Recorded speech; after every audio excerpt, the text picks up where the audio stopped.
Good morning, everyone, and welcome to the 7th edition of NRP. This PowerPoint presentation is usually something we would go over in the first hour of an NRP course. However, because this course is being condensed a little bit, this PowerPoint presentation and audio recorded video is an expectation for you to review prior to coming to our class. We look forward to seeing you all this week, and we hope that you enjoyed this presentation. If you have any questions about this PowerPoint presentation, please either email me the questions ahead of the course, or if you would like, we can talk about them at the beginning of the course this week.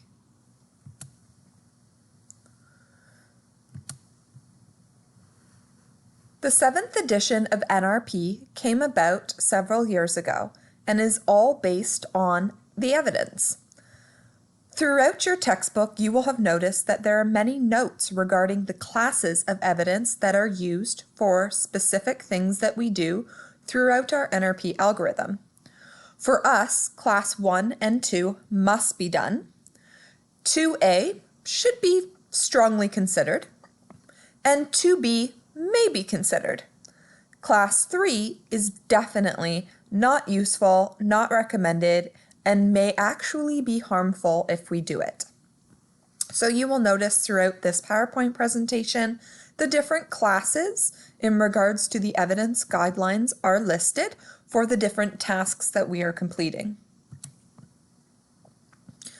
Nothing has changed in regards to the resuscitation team. Every birth in the hospital should be attended by at least one person who can perform the initial steps of newborn resuscitation and PPV perfectly, and whose responsibility is of the newborn. When any type of risk factor is identified or present, then a resuscitation team should be assigned and a team leader identified. For example, if you as a respiratory therapist are called to the delivery, most oftentimes it is because a risk factor may be present. In that situation, it would be important to identify who is on the team and who is responsible for what task should the baby require more than the initial steps of newborn resuscitation.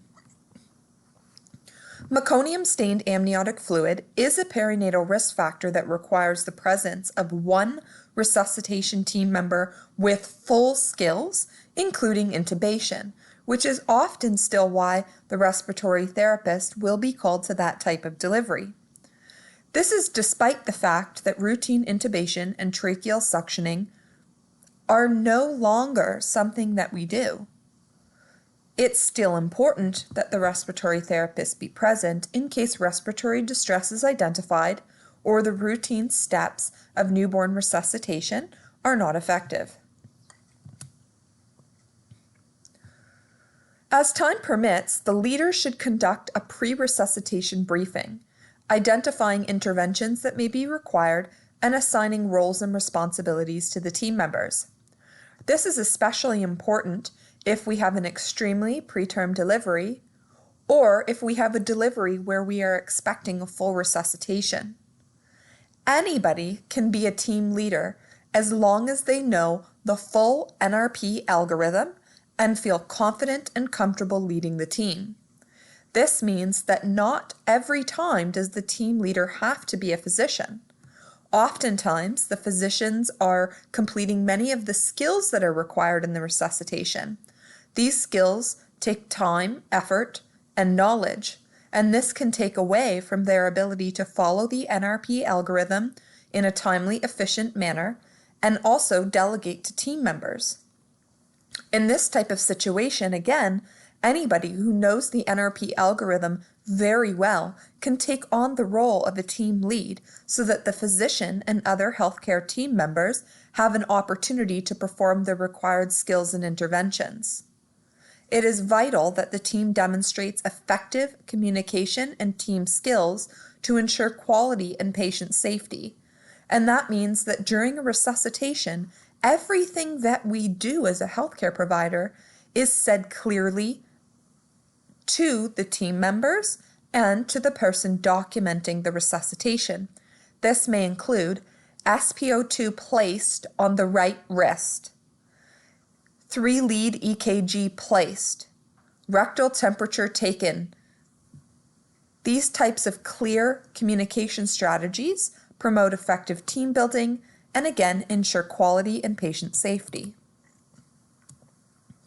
Throughout the NRP hands-on portion of the course, we will really focus on this clear communication and team-like skills.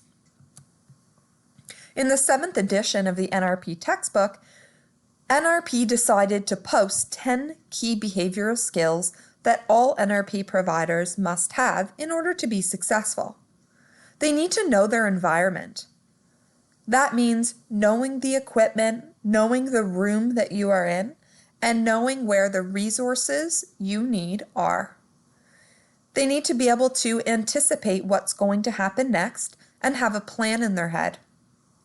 Oftentimes, when called for a delivery, you will notice that there is a large NRP algorithm posted in many of the rooms. Anticipate you may need to use this algorithm and plan accordingly. Take an opportunity while you wait for the baby to be born to review the algorithm that's available to you.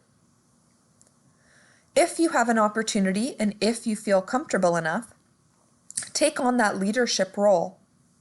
Communicate effectively at all times and delegate workload in an optimal way. Allocate attention wisely to the things that need to be done in that moment.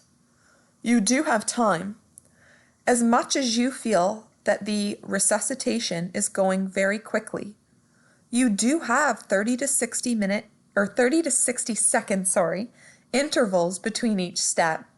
This gives you time to think, communicate, and get ready for the next step.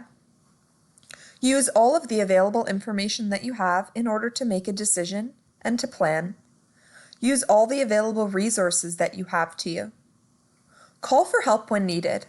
This is an important piece. All of our rooms have code pink buttons, and the emergency room has some code pink buttons and some code blue pediatric buttons. Do not feel afraid to press this button. Anytime you feel that this is going either beyond your knowledge level or beyond your ability, or anytime you feel you need additional hands, take an opportunity to call for help, and that is one of the best ways you can do it. When the leader is present, you can always send some of that help away, but there are a lot of things that need to be done during resuscitation, documentation being a key one of them. So getting help early is important. Oftentimes, when I believe that there is going to be a full resuscitation, I will have the team prepared and ready, because if the baby comes out crying, you can always send those team members away. But it's very hard in the moment to call a code, to have everyone arrive, and to try to gather everyone into a role. So being prepared is very important. Maintaining professional behavior at all times is also another behavioral skill. Before every single delivery, the team should do the following. Any type of antenatal counseling that's involved, and that's usually completed by a physician if there is one present. You should also ask the OB/GYN, midwife, PA, family MD, or nurse the following 4 questions when you are called to attend a delivery. What is the gestational age of this baby? Was the amniotic fluid clear or not? How many babies are we dealing with here? And are there any additional risk factors that are present? Then you would complete a quick team briefing and assign roles and check your equipment to make sure that it is functioning. We will have an opportunity to practice this in detail in the course. In addition, we will walk you through all of the equipment that we have at our local institution. There is a new recommendation in the 7th edition NRP that delayed cord clamping for 30 to 60 seconds is very reasonable for both term and preterm infants who do not require resuscitation at birth. This is something that we do practice at our institution, and we do a great job at it.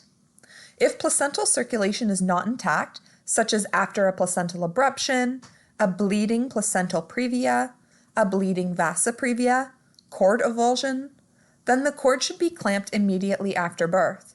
There's insufficient evidence to recommend cord clamping for infants who require resuscitation at birth. Why do we do it? When we practice delayed cord clamping, we know that there is less intraventricular hemorrhage, so less brain bleeds in babies, especially if they are a bit preterm.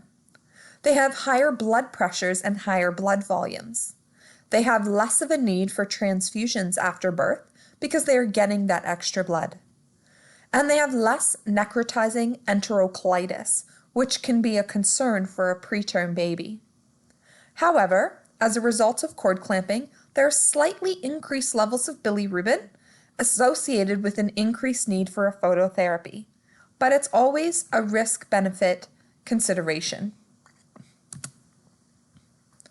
There are two levels of post-resuscitation care. Routine care for babies who are born vigorous, screaming, crying.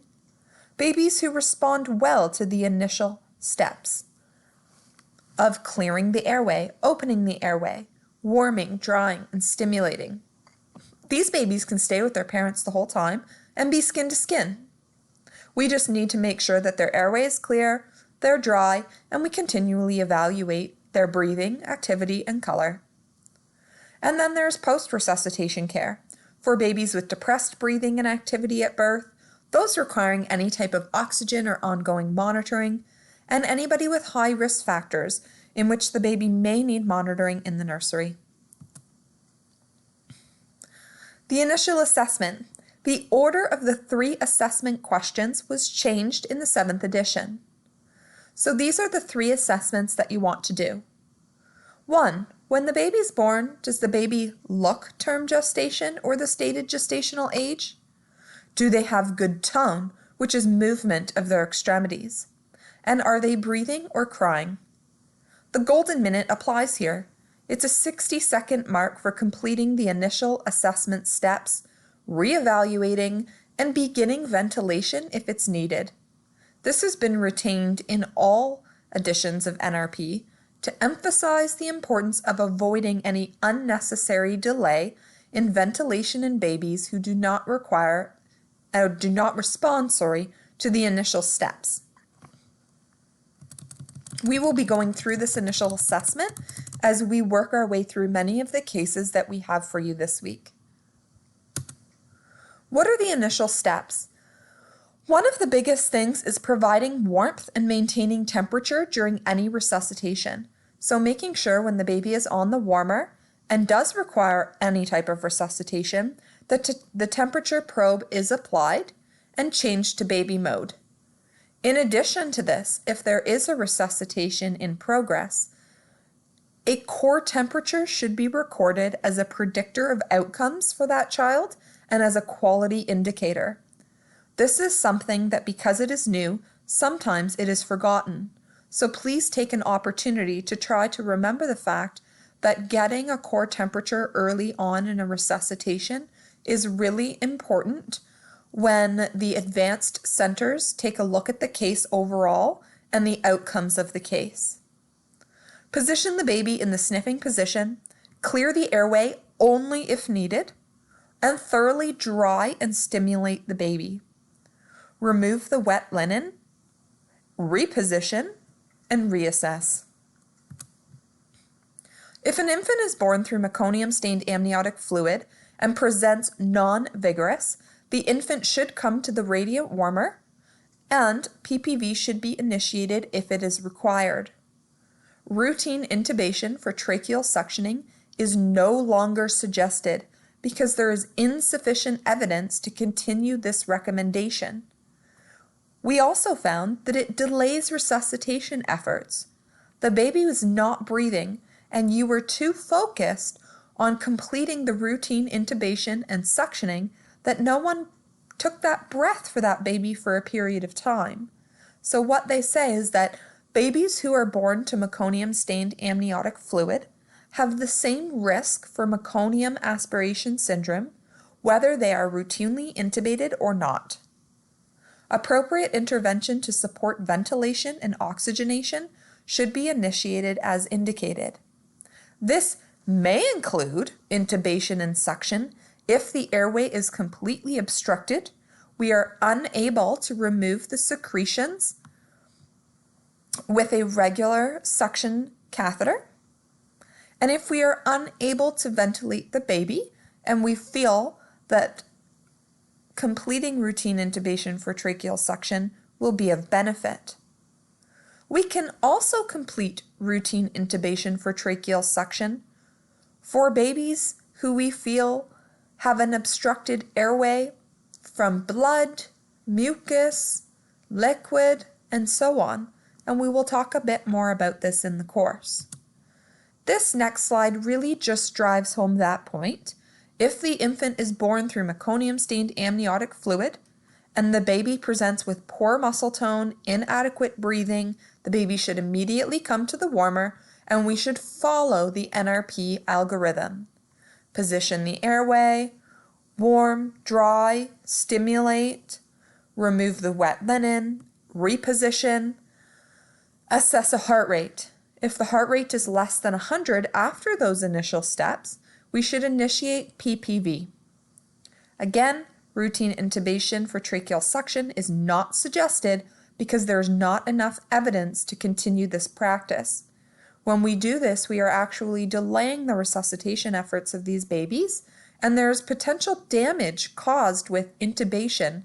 Suctioning the mouth and nose are required to clear the airway, so start with those steps. When we talk about evaluating the infant, all subsequent evaluations and decisions are based on what is their respiratory effort? Do they even have any? Are they indrawing? Are they struggling to breathe? What is the heart rate?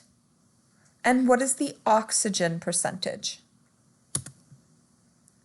Assessment of the heart rate remains critical during the first minute of resuscitation, and the use of a 3-lead ECG may be reasonable. There is some new evidence that came out most recently from the Canadian Pediatric Society that really does strongly suggest that if you are completing the steps of resuscitation, and this has occurred for longer than even just a few breaths of PPV, that somebody obtain a 3-lead ECG. This is because providers may not assess the heart rate accurately by auscultating apically or palpating the cord. And pulse oximetry will underestimate that heart rate. And therefore, the 3-lead EKG is the most accurate. The 3-lead EKG does not replace the need for pulse oximetry because that is needed to evaluate the newborn's oxygenation, but we should not be using it in a resuscitation to evaluate heart rate. In addition, your textbook discusses the fact that palpating the cord for a heart rate is also no longer recommended because when the cord is clamped and cut at birth, palpating the cord is likely to give you a lower heart rate than the baby actually has. Therefore, prior to applying a 3-lead EKG, you can auscultate the apical heart rate. Once you have a 3-lead EKG in place, you should be using that to guide your resuscitation in regards to the heart rate. We will talk a lot about the 3-lead EKG or ECG monitor at our NRP course. We will talk about the application and use, and we will also have hands-on practice with simulated scenarios. Pulse oximetry of the right wrist is recommended when any type of resuscitation can be anticipated, if PPV is administered for more than just a few breaths, if the baby appears cyanotic in any way, or even if the baby has a lot of pallor, or to guide supplemental oxygen administration, which we will move on to now. O2 administration is important consideration for the NRP practice. For a term infant, we will start resuscitation with 21% FiO2, which is room air. Preterm infants of less than 35 weeks, we should start oxygen administration slightly above room air, starting with 21 to 30% and following our target oxygen saturations by minute. It's important in the NRP textbook to review and have a good understanding of those minute-by-minute oxygen saturation limits. That is what is really guiding oxygen delivery for a baby. You will notice at the NRP course on our warmer, we have an O2 blender. If chest compressions are initiated at any time, you are to change that blender to 100% FiO2. This is another thing that sometimes can be forgotten in the moment. So please take an opportunity to try to remember that, and we will also be practicing using the oxygen blender in our NRP course. If the baby is breathing, but the target oxygen is not within normal limits, you can start free flow oxygen at 21%, making sure that the flow meter on the baby warmer is set to 10 liters. Again, the goal is to maintain the oxygen targets for age in minutes. Remembering that the oxygen saturation probe should be placed on the right wrist pre-ductally. Free flow oxygen cannot be given through a self-inflating bag, but can be given through the flow inflating bag, which you see here. If the newborn has labored breathing, or if oxygen saturations cannot be maintained in the target range despite 100% free flow oxygen, then a trial of CPAP is recommended. Positive pressure ventilation, if required, should be done at a rate of 40 to 60 breaths per minute. We often will say, breathe 2, 3, breathe 2, 3. It's important to say that out loud so that you make sure that you're meeting that 40 to 60 a minute range. Indications for positive pressure ventilation include a baby who is apneic or gasping, a heart rate that is less than 100 at any time, or oxygen saturations that cannot be maintained despite O2 administration and CPAP. The flow meter should be adjusted to 10 liters, and when you provide positive pressure ventilation, the positive pressure that goes in should be 20 to 25 centimeters of water. In some cases, we would give a little bit more, and we will talk about that in our NRP courses. When giving positive pressure ventilation to preterm babies, there's some evidence to suggest that we should keep approximately 5 centimeters of water of PEEP as well. So this would require using the flow inflating bag for preterm babies instead of the self-inflating bag.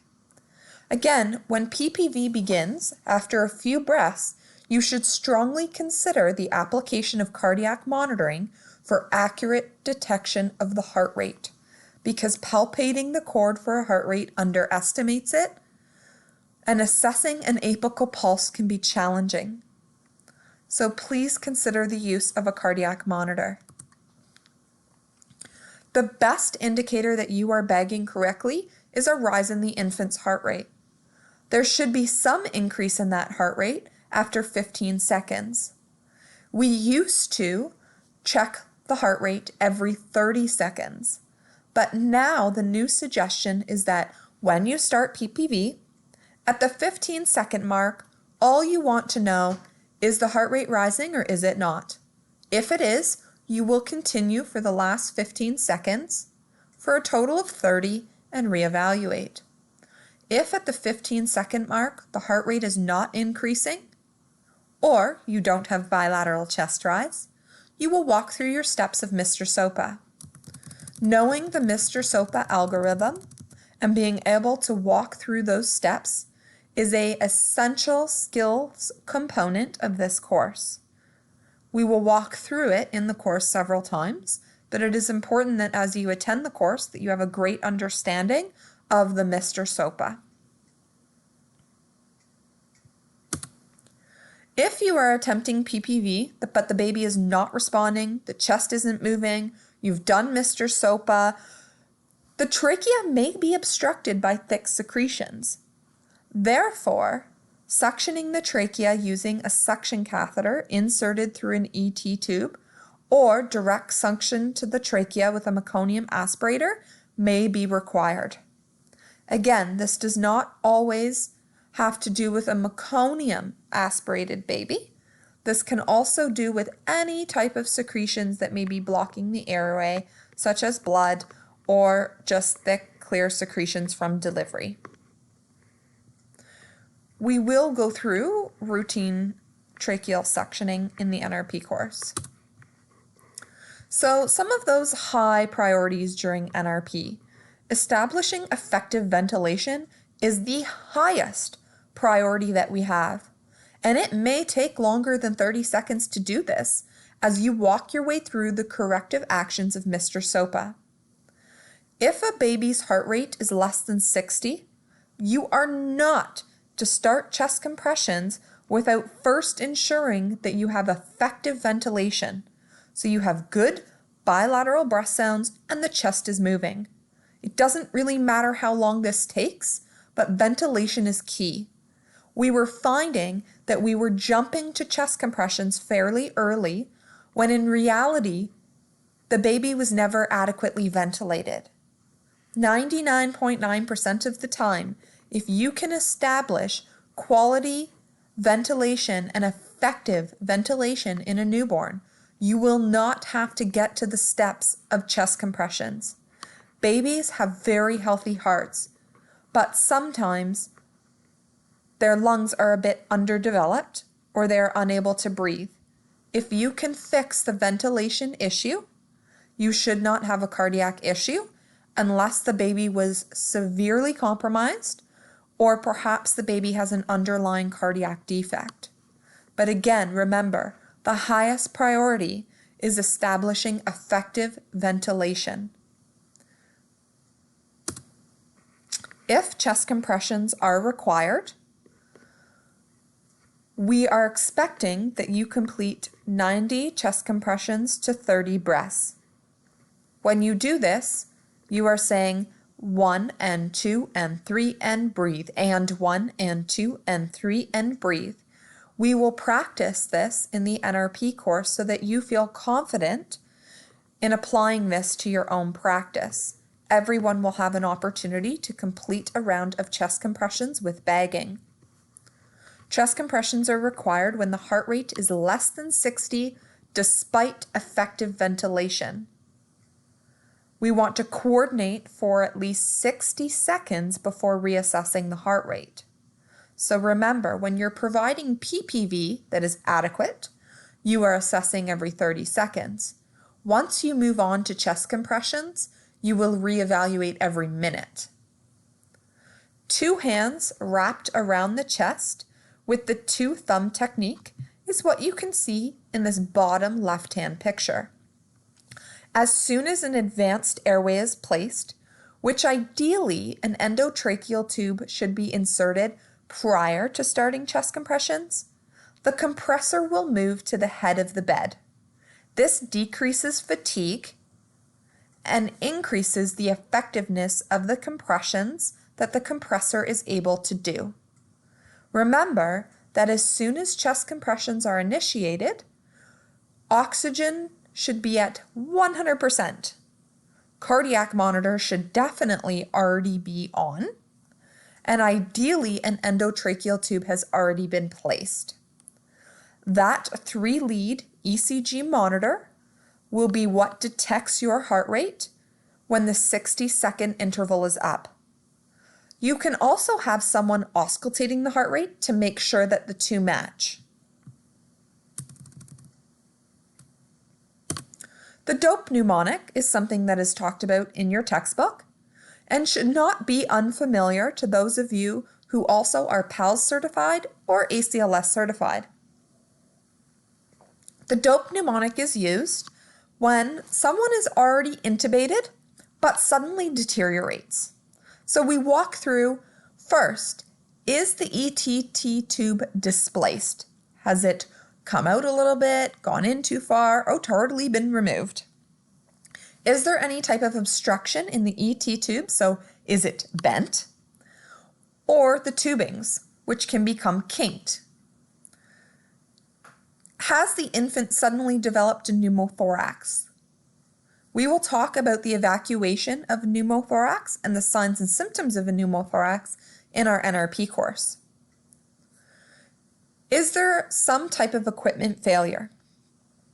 When in doubt, if you've gone through all those things, take the baby off the vent and start bagging the baby again. Umbilical venous catheter. This is another reason the compressor stands at the head of the bed, to allow for an easier insertion of a UVC. I won't go into a lot of detail in this video about a UVC, but please remember that when a UVC is inserted, any medications or blood products can be put through it. We are not putting in a UAC, or an umbilical arterial catheter. Never, ever, ever can we insert anything into a UAC. Arterial catheters are often just used for blood pressure management and control. If somebody is not at the delivery who is comfortable and confident in completing the skill of a UVC, an intraosseous is now an alternative. This is also new to the 7th edition guidelines. Prior to this, we were not completing an IO on a neonate. However, now there is a good level of evidence to suggest that if it is needed, we can do it. We will practice our IO insertion techniques and identifying landmarks in our course. Moving on to medications. Epinephrine is the only medication you need to know when it comes to the NRP algorithm. When the heart rate remains less than 60 after 30 seconds of effective ventilation and another 60 seconds of chest compressions, epinephrine is recommended. The endotracheal tube route of epinephrine is somewhat unreliable in regards to its absorption rate. It's very much less effective, but until you get IV access, UVC access, or IO access, you can put the first dose of epinephrine down the ETT tube. But as soon as you get IV access, you will administer the next dose of epinephrine that way.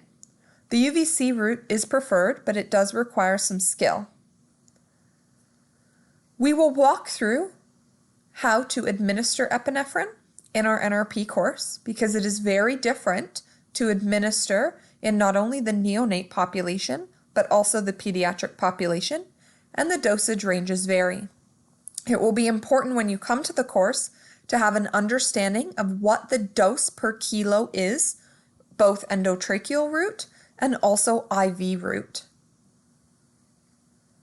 Generally, it is 0.1 mils per kilo for IV, UVC, or IO, and 1 mil per kilo for ETT. Again, we will go through this in the course. We do not routinely administer sodium bicarbonate. There's no evidence to support this.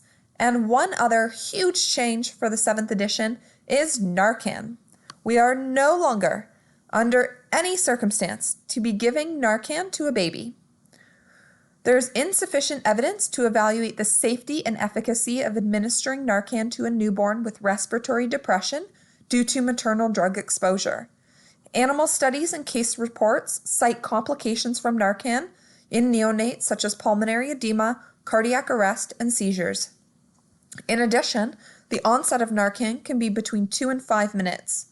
When we used to give a dose of Narcan to a baby, we used to think that immediately we saw some change, but in reality, it was likely the poke of the needle that resulted in that change.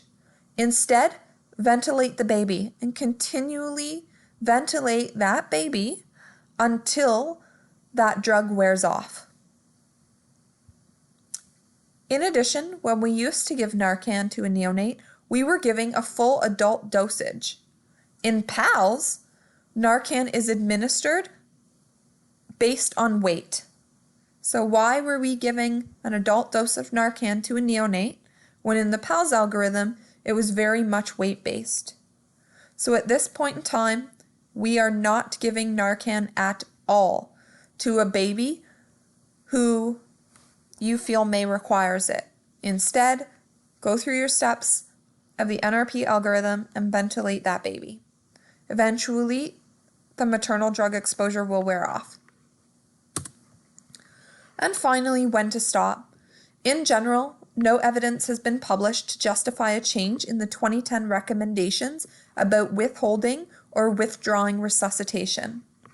An APGAR score of 0 at 10 minutes of age is a strong predictor of morbidity and mortality in late preterm or term infants, but decisions to continue or discontinue resuscitation efforts should really be individualized to the specific case. And we will talk a bit about this in our course.